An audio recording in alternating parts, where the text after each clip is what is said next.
Setelah Ouyang Seng bangun, Han Han diajak pergi ke tempat latihan. Tempat ini dahulunya dijadikan sebuah gudang besar. Akan tetapi sejak Gak Liat tinggal di situ, oleh kakek ini dijadikan semacam lian butia, ruangan bermain silat, lengkap dengan dapurnya di mana ia dan muridnya melatih diri untuk memperkuat Yang Kang dengan bantuan batu-batu bintang. Masih ada lagi sebuah tempat yang letaknya di belakang gedung dan tempat ini penuh rahasia. Kalau para pelayan di gedung itu masih diperbolehkan memasuki lian butia, maka tidak seorang pun kecuali kakek botak itu sendiri yang boleh memasuki tempat terlarang di belakang gedung ini. Tempat itu dahulunya menjadi kebun dari gedung itu, akan tetapi kabarnya sebelum Pangeran Ouyang membangun gedung di situ, kebun itu dahulunya sebuah tanah kuburan kuno. Di tempat inilah Gak Liat secara rahasia menggembleng diri memperdalam kesaktian karena sebagai seorang di antara 5 datuk besar ia harus selalu memperdalam ilmu agar jangan sampai kalah oleh datuk lain. Han Han mendengar semua ini dari Ouyang Seng. Engkau harus taat akan perintah suhu kalau kau ingin hidup, antara lain putra pangeran itu berkata. Kalau suhu sudah marah dan menghendaki nyawamu, biar ada 1000 orang dewa sekalipun tidak akan dapat menolongmu. Kau ingat baik-baik, sekali-kali jangan memasuki daerah terlarang di belakang gedung ini karena siapa saja, termasuk aku sendiri, kalau berani melanggar larangan ini, akan mati. Diam-diam Han Han tidak puas hatinya. Terlalu sekali setan botak itu, demikian pikirnya. Karena ketidaksenangan hatinya ia memberi nama setan botak kepada kakek itu. Mudah saja memutuskan mati hidupnya orang lain. Akan tetapi ia tidak mau banyak cakap. Ia maklum bahwa keadaannya seperti seorang tahanan, tidak dapat lari dan terpaksa ia harus bekerja di situ. Ia tidak bodoh, tidak mau nekat memperlihatkan ketidaksenangannya karena berada dalam keadaan tidak berdaya. Aku harus dapat memetik keuntungan sebanyaknya dalam keadaan seperti ini, pikirnya. Maka ia lalu membantu pekerjaan di dalam lian butia seperti yang diperintahkan Ouyang Seng. Ia harus mengisi air yang diambilnya dari sumur, memenuhi sebuah kuali baja yang amat besar dan yang ditaruh di atas perapian. Juga ia harus memukuli batu-batu bintang sampai menjadi kecil-kecil, mempergunakan sebuah palu besi. Pekerjaan ini sukar dan meletihkan karena batu-batu bintang itu cukup keras. Tiap kali beradu dengan palu besi mengeluarkan titik-titik api dan kalau mengenai kulit lengan, terasa panas sekali. Pecahan batu-batu bintang ini lalu dituangkan ke dalam kuali besar yang airnya mulai mendidih. Pada saat itu muncullah Gak Liat dan seperti biasanya, kemunculannya secara tiba-tiba seperti ia pandai menghilang saja. Padahal ia dapat muncul seperti itu karena menggunakan ginkang yang amat tinggi tingkatnya sehingga gerakannya selain ringan tak terdengar, juga amat cepat. Suhu, apakah Tecu, murid, sudah boleh berlatih dengan batu bintang? Ouyang Seng bertanya. Masih jauh. Kedua lenganmu belum cukup kuat, Kongcu. Lebih baik kau tekun melatih kedua lenganmu dengan air panas beracun itu. Itu pun amat berguna, dan kelak kalau tingkatmu sudah cukup kuat, baru akan kulatih dengan air panas batu bintang. Mulailah, Kongcu. Dan kau, Han Han, air di kuali besar itu kurang penuh, hayo ambil lagi dan isi sampai penuh, kemudian besarkan apinya. Batu-batu kecil merah itu harus digodok sampai hancur. Dengan muka keruh karena kecewa Ouyang Seng menghampiri kuali yang lebih kecil, yang tadi ia tumpangkan di atas perapian kecil di sudut. Air dalam kuali itu kelihatan menghitam, dan airnya sudah mulai panas akan tetapi masih belum mendidih.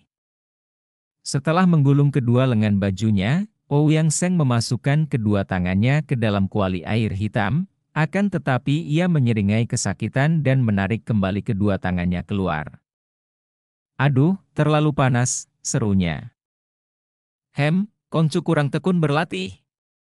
Setan botak menegur dan suaranya jelas membayangkan bahwa hatinya tidak puas. Yang begini saja tidak kuat, apalagi berlatih dengan batu bintang. Masukkan lagi tangan Kongcu ke dalam kuali itu, jangan ragu-ragu, masukkan. Ouyang Seng memandang ke arah suhunya dengan muka pucat. Kemudian ia menggigit bibirnya dan dengan nekat memasukkan kedua lengannya ke dalam kuali di depannya. Tubuhnya menggigil dan hampir ia tidak kuat menahan, akan tetapi tiba-tiba kakek itu mengulur tangan kiri, menyentuh pundaknya dan tubuh Ouyang Seng tidak menggigil lagi, bahkan wajahnya kelihatan tenang. Bantulah dengan hawa dalam tubuh. Kongcu harus dalam keadaan siulian, semedi, jika tidak kuat, suara kakek itu mengomel. Ouyang Seng lalu meramkan kedua mata dan mulai mengatur napas mengumpulkan perasaan, mengerahkan hawa dari dalam pusar dan ketika kakek itu menarik kembali tangannya, Ouyang Seng tidak menggigil lagi, wajahnya tenang. Berlatih terus sampai 2 hari 2 malam, jangan hentikan kecuali makan, dan ulangi lagi sampai aku kembali dari pertemuan Hohan Hwe, pesan si kakek sambil berdiri dan bertolak pinggang. Han Han yang sejak tadi berdiri memandang dan mendengarkan, menjadi terheran. Air hitam itu terang amat panas, bahkan sudah mulai menguap. Akan tetapi kini Ouyang Seng dalam keadaan semedi mampu menahan dengan kedua lengannya direndam air panas. Hei, mana airnya? Cepat tambah sampai penuh dan godok batu bintang sampai hancur. Kalau airnya menguap habis dan batunya masih belum hancur betul, tambah terus dan godok terus sampai hancur. Mengerti? Han Han terkejut dan sadar dari keadaan bengong tadi. Cepat-cepat ia menyambar ember kosong dan lari ke sumur, mengambil air dan menuangkannya ke dalam kuali besar berisi batu bintang. Kakek itu masih berdiri di situ, kemudian berkata, "Kerjakan penggodokan batu ini sampai hancur, terus besarkan api sampai aku datang kembali. Awas, kalau aku datang batu-batu ini belum hancur, kau yang akan kumasukkan ke dalam air ini." Setelah mengeluarkan kata-kata ini, tubuh setan botak yang tinggi kurus itu berkelebat dan lenyap dari situ. Han Han sejenak memandang dan mencari-cari dengan matanya, kemudian melirik ke arah Ouyang Seng yang masih duduk bersemedi dengan kedua lengan direndam air hitam yang panas. Han Han mengangkat pundak dan melanjutkan pekerjaannya, maklum bahwa ia tidak berdaya melarikan diri dan terpaksa harus melakukan perintah setan botak.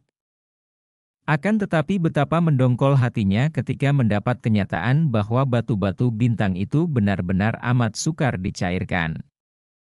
Sampai berkali-kali ia harus menambah air lagi dalam kuali dan menambah kayu perapian sehingga hawa panas memenuhi ruangan, dapur, dari Lian Butia ini.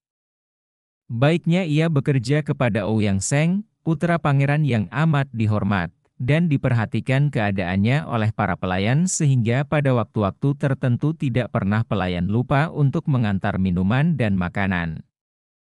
Ouyang Seng kelihatan gembira bahwa ia telah memperoleh kemajuan. Kini tanpa bantuan gurunya ia sudah dapat bertahan merendam kedua lengannya di air racun yang panas. Karena kegembiraannya, ia sering bercerita di waktu mengasuh sehingga Han Han banyak tahu akan keadaan yang aneh di tempat itu dan akan keadaan setan botak yang amat luar biasa itu. Diam-diam di dalam hatinya Han Han bergidik. Kalau saja ia tahu sebelumnya, tentu ia tidak akan membawa setan botak itu kepada sarang Pek Lian Kaaipang. Bergidik ia teringat betapa banyaknya manusia menjadi korban kekejaman si setan botak ini. Menurut penuturan Ouyang Seng yang sesungguhnya tidak banyak pengetahuannya tentang keadaan Kang Toukui Gak Liat, sebagaimana yang ia ceritakan penuh kebanggaan kepada Han Han, kakek itu adalah tokoh terbesar di antara 5 datuk besar yang pada saat itu menguasai dunia Kang Ou golongan hitam. Merupakan tokoh yang amat terkenal karena ilmunya yang mengerikan, yaitu Fiang Xinjiang, dan sudah banyak jasanya terhadap pemerintah Manchu karena ketika barisan Manchu menyerbu ke selatan, kakek inilah seorang di antara tokoh-tokoh sakti yang melancarkan jalan dengan merobohkan pejuang-pejuang yang memiliki kesaktian. Menurut kata ayahku, Pangeran Ouyang Chin Kok, ilmu kepandaian suhu tidak ada lawannya di kolong langit ini, maka aku disuruh menjadi muridnya. Kau lihat sendiri betapa hebat ilmunya. Dan aku sudah mulai dapat menggembleng kedua lenganku agar kelak menjadi jago nomor 1 di dunia, setelah Suhu. Han Han amat tertarik. Belum pernah ia mendengar tentang ilmu kesaktian yang aneh-aneh, sungguh pun sudah banyak ia membaca cerita tentang orang-orang sakti di zaman dahulu. Kini ia tidak saja mendengar, bahkan ia menyaksikan dengan mata sendiri. Kongcu, tadi gurumu mengatakan telah mengenal kakekku dan menyebut kakekku Jai Huasian. Apakah kau pernah mendengar tentang kakekku itu? Ouyang Seng menggeleng kepala. Aku belum pernah mendengar nama itu. Mungkin para Suheng, kakak seperguruan laki-laki, atau Suci, kakak seperguruan perempuan, pernah mendengar dan mengetahuinya. Kelak akan kutanyakan mereka. Ah, jadi Kongcu masih mempunyai Suheng dan Suci? Ouyang Seng mengacungkan jempolnya. Tentu saja, dan mereka pun hebat. Aku mempunyai 2 orang Suheng dan 1 Suci, dan kepandaian mereka saja sudah cukup menggegerkan dunia dan tidak ada lawannya. Akan tetapi menurut Suhu, kalau aku tekun belajar, aku akan lebih lihai daripada mereka. Han Han dapat menduga bahwa putra pangeran ini sedang bersombong, maka ia tidak begitu mengacuhkannya. Pikirannya sendiri bekerja dan ia amat tertarik untuk mempelajari ilmu yang aneh-aneh itu, bukan sekali-kali karena ingin menggunakannya untuk berkelahi, memukul, apalagi membunuh orang, melainkan keanehan ilmu-ilmu itulah yang menarik hatinya. Ingin ia mengetahui rahasianya. Ketika ia menuangkan air tadi, ada air dari kuali, air yang mendidih dan berwarna agak merah, memercik ke atas dan setetes air mengenai lengannya. Kulit lengannya terasa panas sekali dan melepuh. Hal ini adalah wajar, akan tetapi mengapa Ouyang Seng dapat merendam kedua lengannya di air panas tanpa terluka? Kau lanjutkan pekerjaanmu menggodok batu bintang sampai hancur mencair, Han Han. Jangan sampai gagal dan jangan menggangguku. Ingat lagi, tak boleh sekali-kali kau keluar dari Lian Butia ini, apalagi berkeliaran di daerah terlarang di belakang gedung. Kalau melanggar, engkau akan mati dalam keadaan mengerikan. Sudah menjadi watak Han Han, juga mungkin watak sebagian besar anak-anak, makin terlarang makin ingin tahu. Ada apanya sih di daerah terlarang itu, Kongcu? Hus, mana aku tahu? Di situ tempat Suhu bersemedi dan melatih ilmu, tidak ada yang boleh masuk. Aku pun baru 3 kali diperkenankan masuk dan keadaannya mengerikan dan menyeramkan. Ada tengkorak hidup, ada setan-setannya di situ. Akan tetapi Suhu menguasai semua setan-setan yang membantunya memperdalam ilmu-ilmunya itu. Han Han merasa seram juga, akan tetapi diam-diam ia makin tertarik dan ingin sekali menjenguk daerah terlarang. Namun tentu saja hal ini hanya ia simpan dalam hati dan karena melihat Ouyang Seng sudah tekun bersemedi dan berlatih, ia pun lalu duduk bersila di depan perapian menjaga godokan batu bintang.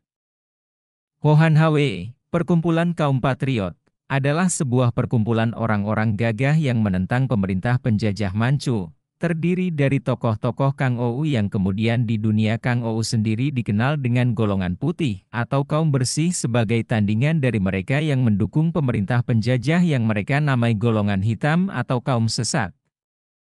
Di mana-mana ada Hohan Hwe ini, namun tidak pernah ada tempat atau markasnya yang tertentu karena tentu saja perkumpulan ini merupakan perkumpulan rahasia yang oleh pemerintah Manchu dicap sebagai pemberontak. Setiap saat dapat saja diadakan pertemuan rahasia antara tokoh-tokoh patriot ini yang secara diam-diam selalu mengadakan hubungan satu dengan yang lain. Kang Lam Semengsi 3 pendekar Kang Lam merupakan tokoh-tokoh bersemangat dari Hohan Hwe. 3 orang murid Xiao Limpai inilah yang memelopori pertemuan antara orang gagah di Tiongkuan yang menjadi pusat dari Peklian Kaaipang. Tentu saja Peklian Kaaipang merupakan golongan sepaham atau sahabat karena perkumpulan pengemis di bawah pimpinan Lau Pangcu ini menjadi anak buah musuh Manchu di barat, yaitu Raja Muda Bu Sem Kui. Akan tetapi, 3 hari sebelum pertemuan penting ini diadakan, terjadilah malapetaka menimpa Peklian Kai. Pang sehingga hampir seluruh anggota perkumpulan pengemis pejuang ini terbasmi habis oleh datuk hitam gak liat, bahkan Lau Pangcu sendiri terluka, juga Kang Lam Sem Eng yang tadinya datang mengunjungi sahabat mereka ikut pula mengalami nasib malang. Hu Chen Tiam dan Liam Xian terluka dan Bok Him si pedang cantik malah tertawan oleh setan botak yang lihai luar biasa itu. Semua ini masih ditambah lagi dengan terpecahnya rahasia pertemuan Ho Han Hwe sehingga kini pertemuan itu terancam oleh hadirnya Kang Tou Kui gak liat. Peristiwa ini yang segera terdengar oleh kaum bersih, membuat mereka sibuk sekali membuat persiapan. Nama besar gak liat sudah dikenal mereka semua, sungguh pun belum pernah ada yang bertemu, apalagi bertanding melawan datuk hitam itu. Mereka sibuk mengundang tokoh-tokoh besar dari golongan putih, namun tak seorang pun yang merasa akan sanggup menandingi kesaktian setan botak. Akhirnya hati mereka lega ketika Hu Chen Tiam dan Liam Xian berhasil mengundang Xiao Lim Chit Kiam, 7 pendekar pedang Xiao Lim Pai, yang masih terhitung paman-paman guru Kang Lam Sem Eng, atau murid-murid dari Cheng San Huaishio ketua Xiao Lim Pai. Agaknya hanya Xiao Lim Chit Kiam ini sajalah yang akan sanggup menandingi musuh itu. Selain Xiao Lim Chit Kiam yang diundang datang oleh Hu Chen Tiam dan Liam Xian, juga ada beberapa orang tokoh undangan lain sehingga kedudukan Ho Han Hwe yang diadakan di Tiongkuan itu cukup kuat. Namun mereka itu telah mengatur siasat dan rencana, karena khawatir kalau-kalau yang muncul bukan hanya setan botak sendiri dan siapa tahu kalau-kalau di belakang setan botak ini terdapat pasukan pemerintah penjajah yang akan membasmi mereka. Demikianlah, pada hari yang ditetapkan, semua orang gagah berkumpul dengan hati berdebar, dalam suasana penuh ketegangan. Mereka memilih tempat di sebuah kuil tua, yaitu sebuah kuil di luar kota Tiongkuan sebelah barat. Kuil ini selain sudah tua tidak terpakai lagi, juga memiliki pekarangan yang luas dan jauh dari tetangga, letaknya sunyi dan dari tempat itu akan mudah diketahui kalau ada pihak musuh datang menyerang. Semenjak pagi, sudah banyak anggota-anggota Ho Han Hwe yang berdatangan. Sambungan pundak Liam Xian yang terlepas telah dapat disambung kembali, dan lengan Hu Chen Tiam juga sudah diobati dan masih terbalut. Semua ini dapat dilakukan berkat ilmu pengobatan yang tinggi dari seorang di antara Xiao Lim Chit Kiam. Namun tentu saja kedua orang ini masih harus beristirahat dan tidak mungkin dapat menghadapi dan ikut dalam pertandingan melawan musuh pandai. Ada 30 orang lebih yang berkumpul, kesemuanya merupakan tokoh-tokoh yang tinggi ilmu silatnya. Akan tetapi yang menjadi pusat perhatian, juga menjadi pusat harapan mereka, adalah Xiao Lim Chit Kiam yang rata-rata berusia 50-an tahun dan bersikap tenang sekali, ditambah lagi 2 orang tokoh undangan lain yang namanya tidak kalah tenarnya dari Xiao Lim Chit Kiam. Mereka ini adalah seorang laki tinggi besar berkulit hitam dan seorang lagi kakek kurus kering bermuka pucat. Laki-laki tinggi besar itu bernama Giam Ki, akan tetapi lebih terkenal dengan julukan Ban Kin Hek Gu, kerbau hitam selaksakati. Dari julukannya ini saja mudah diduga bahwa laki-laki tinggi besar berusia 40-an tahun ini selain memiliki ilmu silat Butong Pai yang lihai, juga memiliki tenaga yang dahsyat. Adapun laki-laki berusia 60-an tahun yang kecil tubuhnya dan bermuka pucat itu amat terkenal dengan julukannya Itchi Sinmo, iblis berjari sakti, dan bernama Tan San. Kalau Giam Ki terkenal dengan tenaga luar yang dahsyat, adalah Tan San ini terkenal sebagai ahli Lueke, tenaga dalam, yang amat pandai mempergunakan jari tangan untuk melakukan ilmu Tiam Hiat Hoat, menotok jalan darah. Akan tetapi berbeda dengan sikap Xiao Lim Chit Kiam yang tenang dan diam, kedua orang ini agak sombong dan berlagak memandang rendah ancaman Kang Tou Kui gak liat. Sikap ini hanya mendatangkan perasaan lega dan percaya di antara golongan muda yang hadir di Ho Han Hwe itu, akan tetapi bagi mereka yang lebih tua, bahkan menimbulkan kekhawatiran dan keraguan. Mengapa khawatir menghadapi si setan botak? Demikian antara lain Ban Kin Hek Gu berkata sambil mengangkat dadanya yang lebar dan kuat. Kita sekalian hanya baru mendengar namanya sebagai seorang di antara 5 datuk hitam. Tak perlu gelisah. Macam datuk-datuk hitam yang berkecimpung di dunia kemaksiatan, mana mungkin bisa memiliki kesaktian tulen? Kalau dia datang, biarlah aku yang maju menghadapinya. Karena semua orang maklum bahwa si kulit hitam tinggi besar ini memang berkepandaian tinggi dan lihai sekali, mereka tidak mau membantah, apalagi mereka semua sedang dalam suasana berkabung.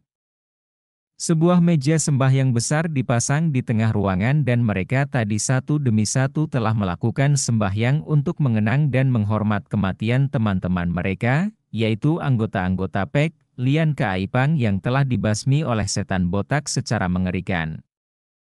Kami percaya akan kemampuan Giam Tai Hiap dan amat mengharapkan bantuan Tai Hiap yang berharga, kata pula Hu Chen Tiam tenang. Akan tetapi kami harap sukalah Giam Tai Hiap dan semua saudara-saudara yang lain berhati-hati sekali. Setan botak itu benar-benar amat lihai dan kesaktiannya dahsyat sekali.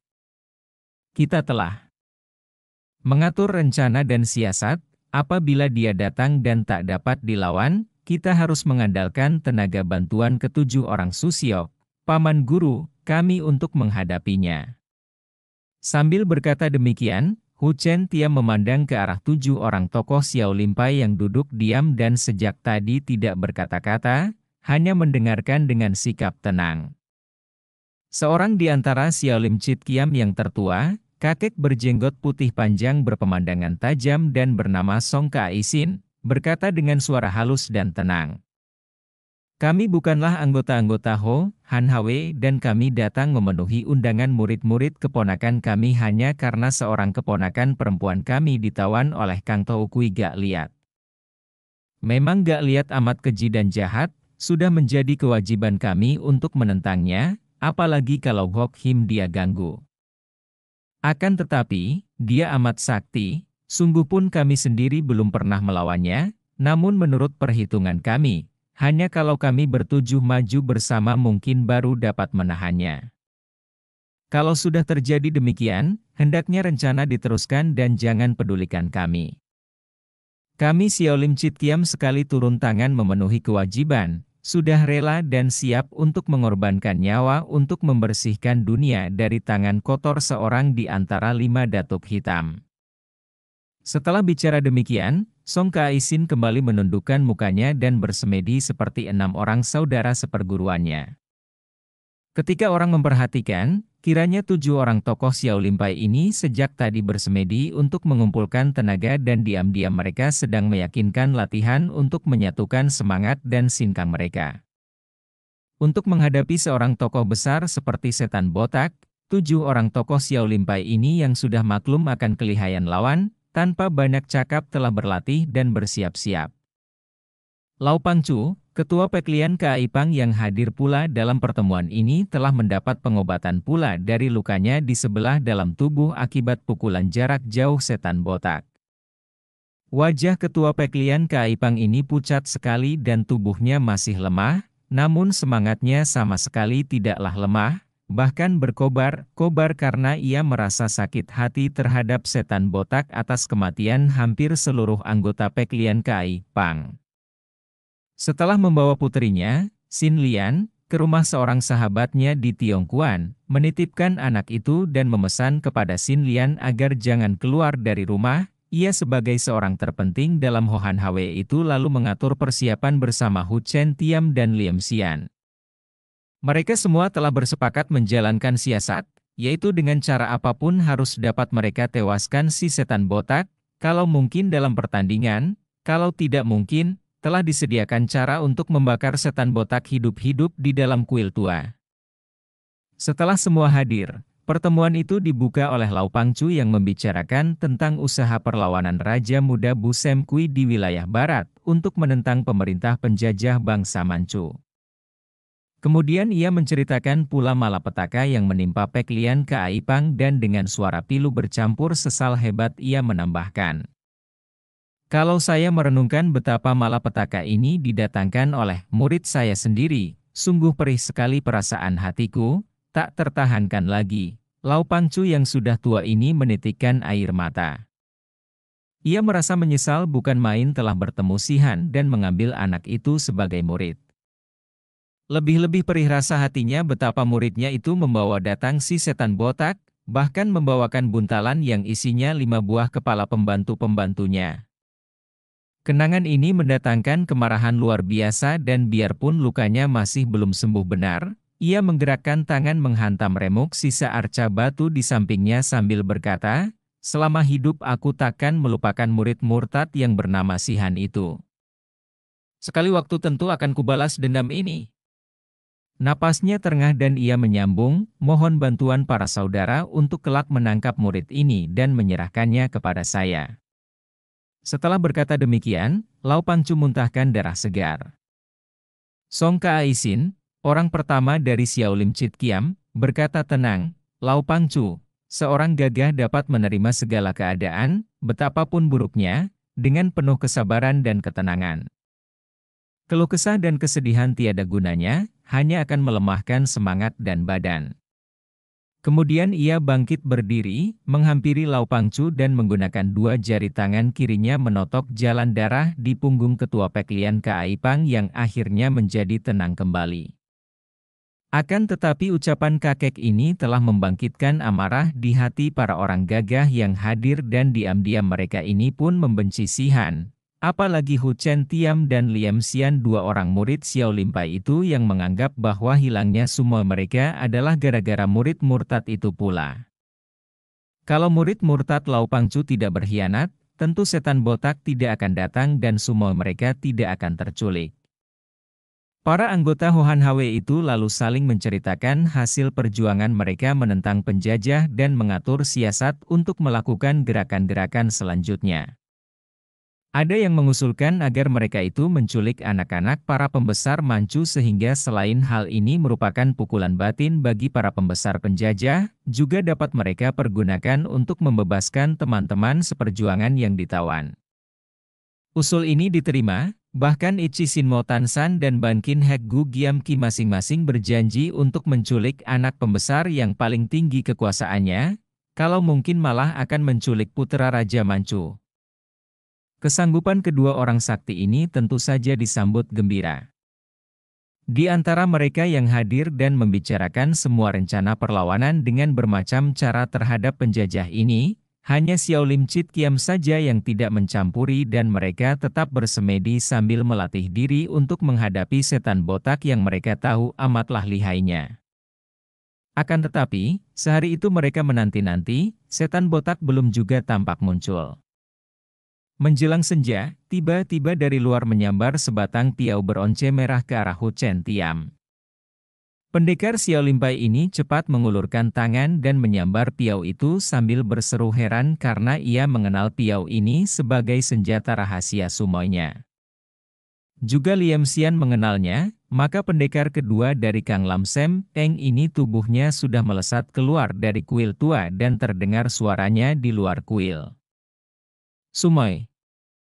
Akan tetapi, tak lama kemudian Liam Xian kembali ke dalam kuil dengan wajah muram dan pandang mata heran. Dia benar Sumoi, akan tetapi sudah pergi jauh, ucapan ini ia tujukan kepada suhengnya. Hu Chen Tiam menarik napas panjang. Biarlah, memang dia tidak ingin datang ke sini, buktinya ini dia mengirim surat dengan piaunya.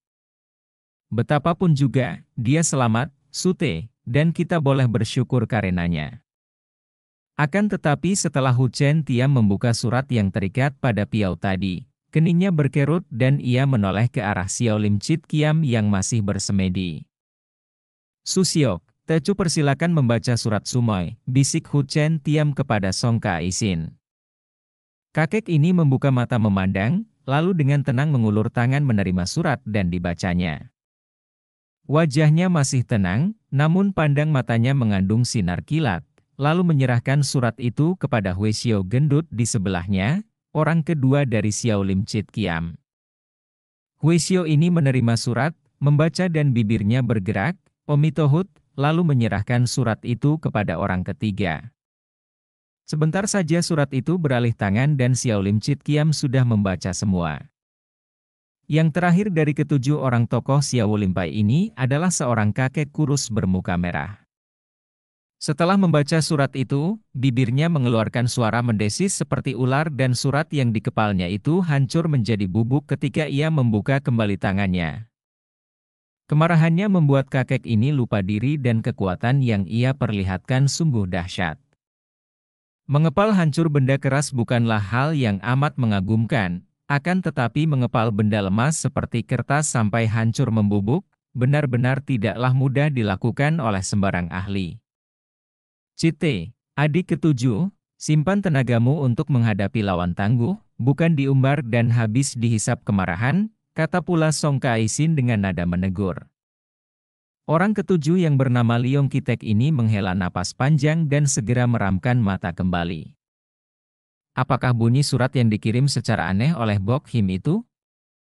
Bunyinya pendek saja namun isinya dipahami oleh 2 orang suhengnya dan 7 orang susioknya. Kedua suheng. Perbuatan keji biadab Kang To Ukui memaksa aku tidak ada muka untuk bertemu dengan orang lain, memaksa aku pergi mengurung diri ke dalam kamar siksa diri, di kuil. Kalau suheng berdua dapat menewaskannya, syukurlah. Kalau tidak, aku akan memperdalam ilmu dan kelak aku sendiri yang akan menghancurkan kepalanya. Bok Him. 7 orang tokoh Xiao Limpai itu diam-diam mengeluh dan menangis dalam hati. Mereka tahu bahwa murid wanita Xiao Limpai itu telah diperhina oleh Kang To Ukui Gak Liat dan mereka tahu bahwa mengurung diri ke dalam kamar siksa diri merupakan perbuatan nekat seperti orang membunuh diri. Xiao Lim Chit Kiam akan mengadu nyawa dengan Kang To Ukui. Tiba-tiba Song Kaisin berseru keras ke arah luar kuil. Semua orang terkejut dan ketika mereka memandang keluar, ternyata Kang To Ukui Gak Liat sudah tampak berdiri di luar kuil bersama 2 orang lain yang kelihatan amat menarik karena perbedaan muka mereka. Yang seorang bertubuh tinggi besar bermuka hitam seperti pantat kuali, adapun yang seorang lagi bertubuh pendek kurus bermuka putih seperti kapur. Akan tetapi mereka yang mengenal 2 orang ini maklum bahwa 2 orang yang menemani si setan botak ini bukanlah sembarang orang, melainkan tokoh-tokoh hitam yang amat terkenal, yaitu kakak beradik yang terkenal dengan julukan Hekpek Giam-ong, Raja Maut Hitam Putih. Mereka ini adalah murid-murid si setan botak. Masih ada seorang lagi murid si setan botak, yaitu seorang murid wanita yang bernama M. Asunio, berjuluk Hia Chiang Xianli, Dewi bertangan darah, yang kabarnya malah lebih lihai daripada Hekpek Giam-ong dan lebih kejam daripada gurunya. Akan tetapi iblis wanita itu tidak nampak hadir. Hahaha. Terdengar si setan botak tertawa, akan tetapi tidak mengeluarkan kata-kata, hanya tertawa dengan nada mengejek. Yang membuka mulut bicara adalah He Giam-ong, muridnya yang bermuka hitam. He Giam-ong melangkah maju dan berkata, suaranya nyaring sekali. Bukankah Xiao Lim Chit Kiam murid-murid Cheng San Huaishio? Sejak kapankah murid-murid Cheng San Huaishio bersekutu dengan para pemberontak? Sejak iblis-iblis macam kalian membantu penjajah Manchu, bentak Ban Kin Hek Gu Giam Ki yang suaranya lebih menggeledek dari suara si muka hitam. Kalau kalian berani, masuklah ke dalam kuil. Di sini lega dan memang sudah disediakan untuk kita bertanding mengadu ilmu. Tantangan Ban Kin Hek Gu Giam Ki ini bukan sekedar karena wataknya yang keras dan kasar, melainkan menurut rencana Hohan Hwe untuk memancing musuh yang tangguh ke dalam kuil. Hahaha. Si setan botak makin keras tertawa dan ia melangkah memasuki kuil, diikuti oleh 2 orang muridnya yang kelihatan agak ragu-ragu. Hekpek Giam-ong maklum betapa berbahaya memasuki sarang musuh, akan tetapi karena di situ ada guru mereka, dan melihat guru mereka sudah memasuki kuil, tentu saja mereka berbesar hati dan melangkah masuk sambil mengangkat dada. Suara ketawa si setan botak makin nyaring dan biarpun mereka bertiga sudah tiba di ruangan kuil yang luas, kakek botak ini masih tertawa terus. Makin lama makin keras dan terkejutlah mereka semua yang hadir karena tubuh mereka tergetar hebat oleh suara ketawa yang mengandung tenaga hikang amat luar biasa ini. Hanya mereka yang sudah tinggi tingkat sinkangnya saja yang tidak terpengaruh, hanya tergetar dan masih mampu mengatasi getaran hebat ini. Xiao Lim Chit Kiam, kedua Kang Lam Sem Eng, Lau Pangchu, Ban Kin Hek-gu dan Itchi Sinmo yang masih dapat bertahan, sungguh pun mereka ini diam-diam harus mengerahkan Sin Kang untuk melawan suara ketawa itu. Beberapa orang anggota Hohan Hwe juga masih mampu melawan sambil cepat duduk bersila. Akan tetapi belasan orang lain yang tingkat tenaga Sin Kang mereka masih kurang kuat sudah terjungkal dan cepat-cepat merangkak lalu berlari menjauhi ruangan itu ke sebelah belakang kuil sambil menutupi telinga mereka. Kalau mereka tidak cepat pergi dan menutupi telinga, mereka akan mati oleh suara ketawa yang mengguncang jantung itu. Melihat ini, Ban Kin Hek-gu Giam-ki yang berwatak keras berangasan menjadi marah sekali. Ia seorang ahli silat tinggi dan tentu saja maklum bahwa setan botak itu memiliki ilmu kepandaian yang luar biasa, mengerti bahwa orang yang telah pandai menggunakan hikang dalam suaranya untuk menyerang lawan dengan ilmu hokang seperti auman suara harimau adalah seorang sakti yang sukar dikalahkan. Akan tetapi, selain kasar dan keras, Ban Kin Hek-gu ini juga terkenal tidak pernah takut menghadapi siapapun juga. Dengan kemarahan memuncak, keberaniannya bertambah dan ia menerjang maju menyerang si setan botak sambil berseru. "Setan botak! Jangan menjual lagak di depan Ban Kin Hek-gu." Ban Kin Hek-gu bertenaga besar dan kini menyerang dengan penuh kemarahan, maka pukulan tangan kanannya yang dikepal mengarah kepala Kang Toukui gak liat amatlah dahsyatnya. Pukulan belum tiba anginnya sudah menyambar hebat. Akan tetapi kakek botak itu tenang-tenang saja, masih tertawa lebar sungguh pun sudah tidak mengeluarkan suara lagi. Setelah kepalan tangan yang besar itu menyambar dekat, hanya tinggal 10 cm lagi dari dahinya, kakek ini mengangkat tangan kirinya dan menerima kepalan tangan Ban Kin Hek-gu dengan telapak tangan. Plak! Si kerbau hitam itu terkejut bukan main karena merasa betapa telapak tangan setan botak itu lunak dan panas seperti air mendidih, di mana tenaganya sendiri seperti tenggelam. Cepat ia menarik tangannya, akan tetapi kepalan itu melekat pada telapak tangan setan botak yang tertawa-tawa. Ban Kin Hek-gu Giam-ki meronta-ronta dan rasa panas dari telapak tangan itu menerobos lengannya, membuat tubuhnya mandi keringat dan mukanya yang hitam berubah makin hitam. "Hahaha, siapa yang berlagak?" Kang Toukui gak lihat tertawa. "Pergilah, kau tidak berharga untuk bertanding melawan aku." Sekali kakek botak itu mendorongkan lengannya, Ban Kin Hek-gu Giam-ki terlempar ke belakang dan jatuh bergulingan. Akan tetapi dia memang bandel dan berani. Cepat ia meloncat bangun lagi dan memaki.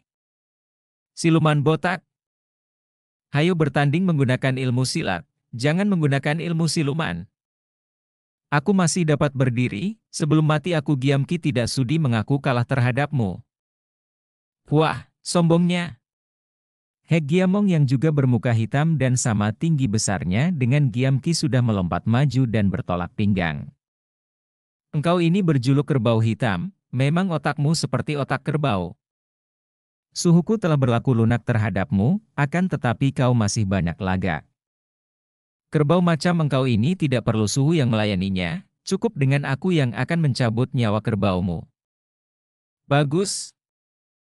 Memang hendak kubasmi sampai ke akar-akarnya, baik guru maupun murid harus dibasmi agar jangan mengotori dunia." Ban Kin Hek-gu Giam-ki sudah menerjang maju dengan kepalanya yang besar.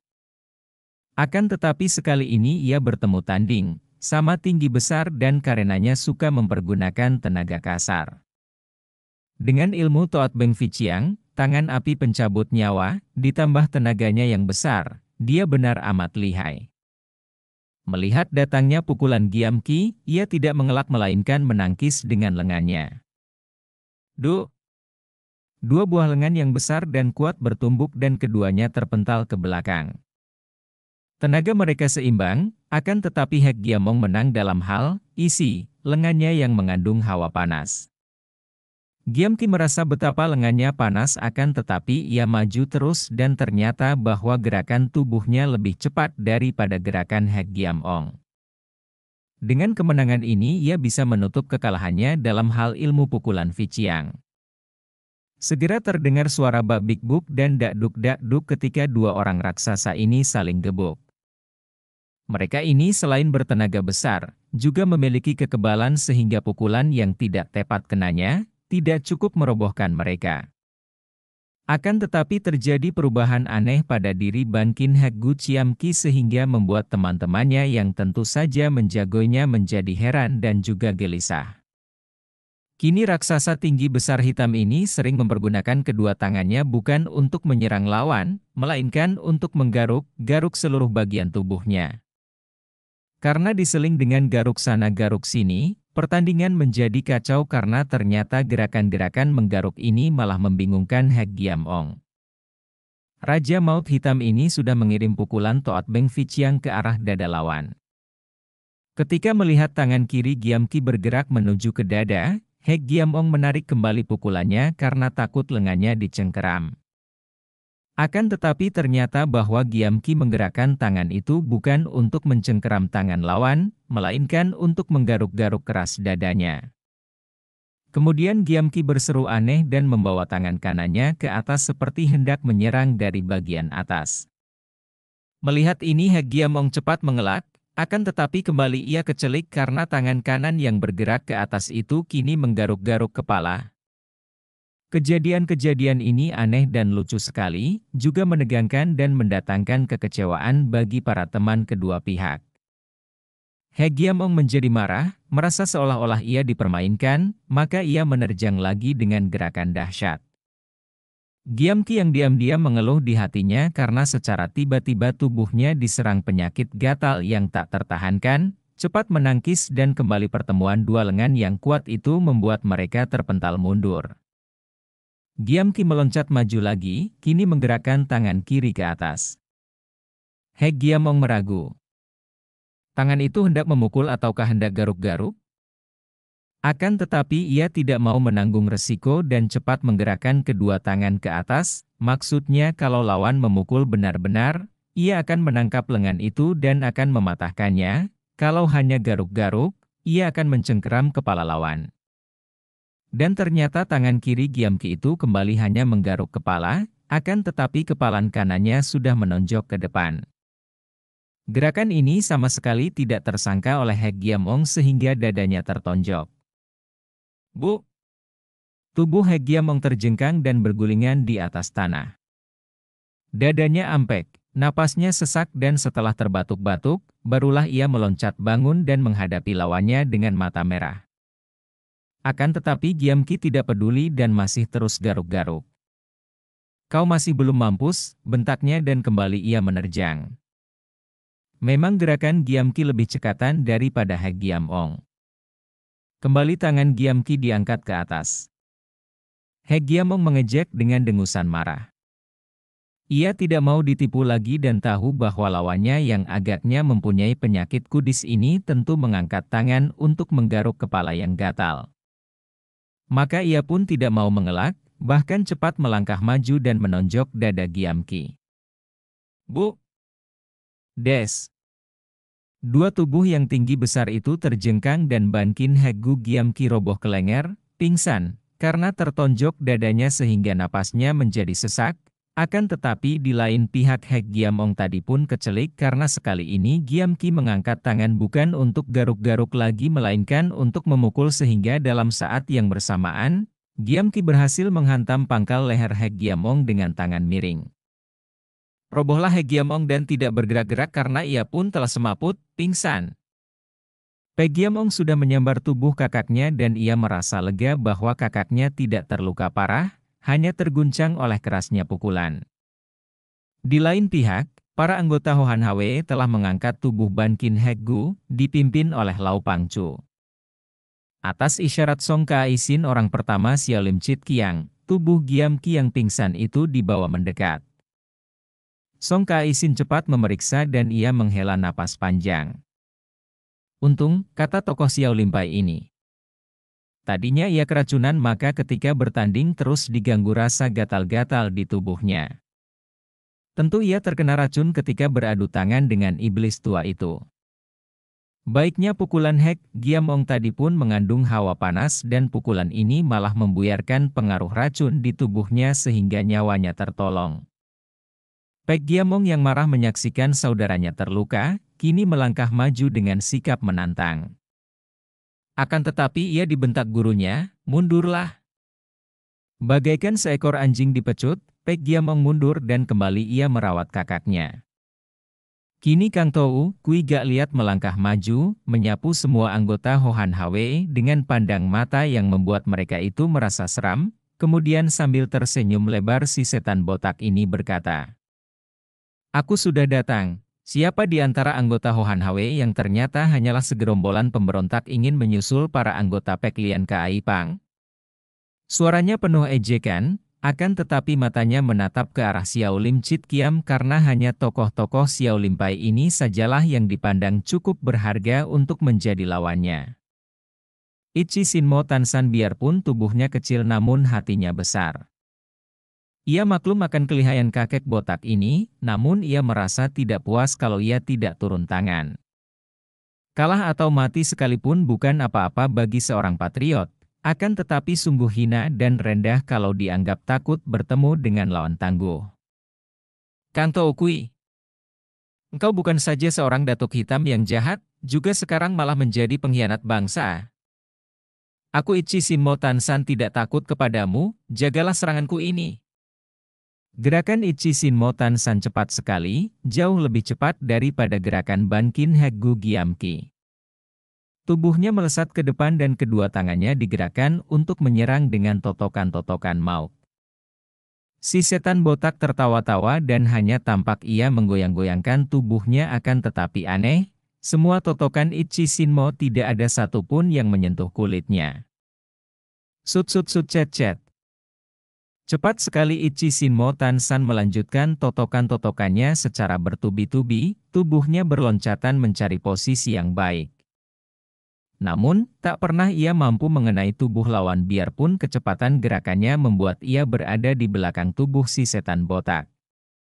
Padahal Kang Tou Kui gak lihat tak pernah mengubah kedudukan kedua kakinya, hanya tubuhnya saja yang bergoyang-goyang, akan tetapi entah bagaimana semua serangan lawan tidak ada yang berhasil. Belasan orang anggota Hohan Hwe yang melihat betapa Ichi Sinmo seperti dipermainkan sudah bergerak mengurung hendak mengeroyok si setan botak. Melihat ini Pek Giamong berteriak keras dan tubuhnya menyambar ke depan, langsung ia menyerbu dan gegerlah tempat itu dengan jerit-jerit kesakitan dan robohnya beberapa orang anggota Hohan Hwe karena amukan Pek Giamong. Krek-krek. Setan botak menggerakkan kedua tangan menampar lengan lawan dan tubuh Ichi Sinmo Tansan terlempar. Kedua tangannya tergantung lumpuh karena tulang-tulang lengannya telah patah-patah. Wahahaha. Pek Giamong, pergilah dan bawa kakakmu pergi. Pek Giamong yang terkenal berwatak kejam seperti iblis itu kini merupakan seorang murid yang amat taat. Tanpa berani berlambat sedikit pun ia lalu meninggalkan para lawan yang tadi mengeroyoknya, menyambar tubuh kakaknya yang masih pingsan lalu sekali melompat ia lenyap dari tempat itu. Lau Pangcu dan kedua orang saudara Kang Lam Sem Eng membiarkannya saja lewat, karena yang menjadi sasaran untuk dibinasakan adalah si setan botak yang kini hanya seorang diri saja di dalam kuil. Hahaha, Xiao Lim Chit Kiam, hanya kalianlah yang patut main-main denganku. Majulah. 5 orang anggota Hohan Hwe yang masih penasaran karena banyaknya kawan mereka yang roboh, masih mencoba untuk menyerang si setan botak dengan senjata mereka. Akan tetapi kini kakek botak itu berseru keras, kedua tangannya mendorong ke depan dan 5 orang itu roboh dengan tubuh hangus dan mati seketika. Itulah kehebatan ilmu pukulan Fiang Xinjiang yang sengaja diperlihatkan oleh Kang Tou Kui untuk membikin gentar hati lawan. Memang semua anggota Hohan Hwe menjadi pucat wajahnya melihat kedahsyatan ilmu kepandaian kakek botak ini, akan tetapi melihat itu, Xiao Lim Chit Kiam bukannya menjadi gentar, sebaliknya malah menjadi marah sekali. Kang Tou Kui, engkau telah berani menghina seorang murid Xiao Lim Pai. Hari ini kami Xiao Lim Chit Kiam akan mengadu nyawa denganmu. Beranikah engkau menghadapi gabungan Xiao Lim Chit Kiam? Kata Song Kai-sin dengan suara tenang namun sinar matanya membayangkan kemarahan. Wahahaha. Xiao Lim Chit Kiam masih terlalu ringan, boleh ditambah guru kalian. Mana Cheng San Huaishio ketua Xiao Lim Pai? Walaupun dia datang membantu kalian, aku masih akan kurang puas. Haha. Omi Tohut, engkau benar-benar tokoh sesat yang sengsara. Gak Lo Qianwei, kata Lui Kong Huaishio, orang kedua dari Xiao Lim Chit Kiam sambil menggeser duduknya, bersila di sebelah kiri Song Kai-sin. Kemudian secara berjajar, ketujuh orang tokoh Xiao Lim Pai ini duduk bersila, menurutkan urutan tingkat mereka. Dari kanan ke kiri mereka ini adalah Song Kai-sin, Lui Kong Huaishio, Ui Xuan dan adiknya Ui Qiong, Lui Pek Huaishio, Liok Sibok dan Liong Kitek. Sebetulnya tujuh orang tokoh Xiao Lim Pai ini merupakan orang-orang berilmu tinggi yang mempunyai keistimewaan masing-masing. Jika dinilai secara perseorangan, tingkat masing-masing masih lebih tinggi daripada tingkat Ban Kin He Gu Giam Ki atau bahkan Itchi Sin Mo Tan San.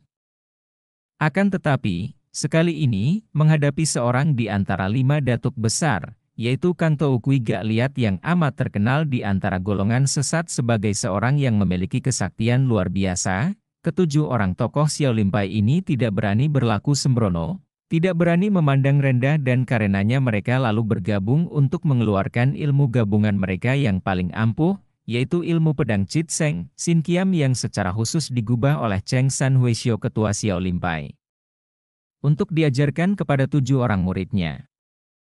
Chit Seng Sin Kiam, pedang sakti 7 bintang, ini dapat dimainkan secara perorangan dan sudah merupakan sebuah ilmu pedang yang ampuh. Akan tetapi permainannya tidak akan menjadi lengkap dan utuh kalau tidak dimainkan secara bergabung oleh 7 orang itu. Kalau dimainkan secara bergabung, maka Chit Seng Sin Kiam merupakan sebuah Kiam Tin, barisan pedang, yang sukar dilawan karena amat kuat. Kang Tou Kui Gak Liat memandang dengan wajah berseri. Sudah lama ia mendengar akan ciptaan ilmu pedang ketua Xiao Lim Pai ini yang disarikan dari inti ilmu kepandaian Cheng San Huaishio. Kini ia berhadapan dengan Kiam Tin ini, berarti bahwa ia berhadapan dengan Cheng San Huaishio yang sejak dahulu merupakan lawan seimbang darinya. Kalau ia bisa menangkan Kiam Tin ini, berarti ia akan dapat menangkan Cheng San Huaishio pula. Ia melihat betapa 7 orang murid Xiao Lim Pai itu sudah duduk bersila dengan pedang di tangan kanan, pandang mata lurus ke depan menatapnya. Bahkan 7 pasang mata itu seolah-olah bersatu ketika memandangnya, menimbulkan wibawa yang kuat sekali. Hahaha, bagus sekali. Memang aku sudah lama ingin melihat sampai di mana lihainya Chit Seng Sin Kiam dari Cheng San Huaishio. Sambil tertawa, kakek botak ini lalu duduk bersila pula di depan ke-7 orang tokoh Xiao Lim Pai. Jarak di antara setan botak dan 7 orang tokoh Xiao Lim Pai itu ada 3 meter jauhnya, dan kalau 7 orang tokoh Xiao Lim Pai itu semua bersenjatakan pedang pusaka, adalah setan botak ini sambil tersenyum menghadapi mereka dengan kedua tangan kosong. Memang datuk hitam ini sombong, akan tetapi kesombongannya tidaklah kosong belaka. Ia memang amat sakti dan biarpun kakek botak ini menyimpan sebatang pedang lemas yang ia belitkan di pinggang sebelah dalam bajunya, namun tidak pernah orang melihat ia mempergunakan senjata dalam pertempuran. Hal ini berarti bahwa ia masih memandang rendah Xiao Lim Chit Kiam. Song Kai-sin dapat menduga sikap lawan, maka ia pun tidak mau banyak sungkan lagi. Kakek botak ini selain merupakan tokoh sesat yang amat jahat dan sudah sepatutnya dibasmi, juga telah menghina murid keponakan mereka, telah mencemarkannya dan berarti mencemarkan kehormatan Xiao Lim Pai pula. Oleh karena itu, Song Kai-sin dan adik-adik seperguruannya maklum bahwa sekali ini mereka akan bertanding mati-matian, bukan saja untuk melenyapkan seorang tokoh sesat yang jahat, juga untuk mempertahankan nama dan kehormatan Xiao Lim Pai. Sudah siapkah engkau, Kang Tou Kui? Haha, sudah. Lekas keluarkan Chit Seng Sin Kiam itu, jawab si botak sambil menggerak-gerakkan kedua lengannya yang segera menjadi kemerahan. Lihat pedang. Song Kaisin berseru dan pedang di tangannya itu ia tusukkan ke depan. Menurut pendapat dan pandangan umum, biarpun lengan dilonjorkan ditambah panjangnya pedang, masih belum dapat melewati jarak 3 meter itu. Akan tetapi tanpa dapat dilihat mata, dari ujung pedang itu menyambar hawa pukulan yang amat kuat sehingga selain tampak sinar pedang yang keemasan juga terdengar suara mencicit yang aneh. Kang Toukui mengangkat lengan kirinya dan menggetarkan jari tangannya. Tentu saja tangannya tidak menyentuh pedang yang dipegang Song Kaisin, akan tetapi jelas tampak betapa pedang itu terpental dan lengan tangan orang pertama dari Xiao Lim Chit Kiam itu tergetar. Melihat kehebatan tenaga sinkang yang amat panas dari tangan setan botak, tokoh Xiao Limpai yang lainnya maklum bahwa mereka harus maju bersama. Maka serentak pedang-pedang mereka bergerak, ada yang membacok, ada yang menusuk, ada pula yang membabat. Tampak sinar pedang berkelebatan menyilaukan mata, pantulan cahayanya gemerlapan di dinding ruangan yang luas itu. Apalagi setelah beberapa orang anggota Hohan Hwe tadi menyalakan belasan batang lilin dan menaruh lilin-lilin itu di atas lantai di kanan kiri ruangan, maka sinar-sinar pedang itu menjadi amat indahnya. Tanpa terasa senja telah berganti malam dan kini para anggota Hohan Hwe menonton pertandingan yang amat aneh dan yang belum pernah mereka saksikan selama hidupnya. Betapa mereka tidak akan terheran-heran dan bengong menyaksikan pertandingan itu? Baik ketujuh orang tokoh Xiao Limpai itu maupun setan botak, hanya duduk berhadapan, bersila di atas lantai dan jarak antara mereka terlampau jauh sehingga mereka itu tidak dapat saling menyentuh. Akan tetapi kini mereka bertanding, dan 7 orang itu mengeroyok si setan botak dengan serangan-serangan pedang yang berubah menjadi sinar-sinar gemerlapan. Sebaliknya, setan botak menggerak-gerakkan kedua lengannya, kadang menangkis, ada kalanya mencengkeram dan mendorong, bahkan balas memukul tanpa menyentuh pedang dan tubuh para pengeroyoknya. Kedua tangannya kini selain berwarna merah seperti api membara, juga mengepulkan uap putih seperti asap panas. Kalau dilihat begitu saja, seolah-olah si setan botak dan ketujuh Xiao Lim Chit Kiam sedang bermain-main. Mereka tidak saling sentuh, namun mereka bergerak dengan sungguh-sungguh dan ruangan itu kini seperti dihujani sinar-sinar gemerlapan dan udara menjadi sebentar panas sebentar dingin. Hanya beberapa orang saja di antara mereka, yaitu Lau Pangcu, kedua Kang Lam Sem Eng, Ban Kin Hek Gu yang sudah sadar dari pingsannya, dan Itchi Sinmo yang maklum apa yang sedang terjadi dan mereka memandang dengan hati penuh ketegangan. Mereka ini mengerti bahwa Xiao Lim Chit Kiam sedang bertanding melawan si setan botak mengadu ilmu pedang yang digerakkan oleh tenaga sinkang tingkat tertinggi. Mengerti pula betapa selain sinar-sinar gemerlapan itu mengandung hawa maut, juga gerakan tangan setan botak itu mengandung hawa pukulan jarak jauh yang amat dahsyat. Akan tetapi mereka yang tidak mengerti cara pertandingan seperti ini menjadi amat penasaran. Si setan botak dan kedua muridnya telah menyebar maut, kini setan botak itu hanya duduk bersila dan menggerak-gerakkan kedua tangan. Bukankah ini membuka kesempatan baik untuk membinasakannya? Mereka yang merasa amat benci kepada setan botak ini yang sudah membasmi Pek Lian Kaipang dan menewaskan 50 orang lebih anggota perkumpulan itu yang merupakan kawan-kawan seperjuangan mereka, kini ingin membalas dendam. 7 orang anggota Hohan Hwe setelah saling memberi isyarat dengan kedipan mata dan diam-diam mengambil jalan memutar, serentak maju menerjang tubuh kakek botak yang bersila itu dari belakang. Mereka bertuju menggunakan senjata dan menyerang secara berbareng.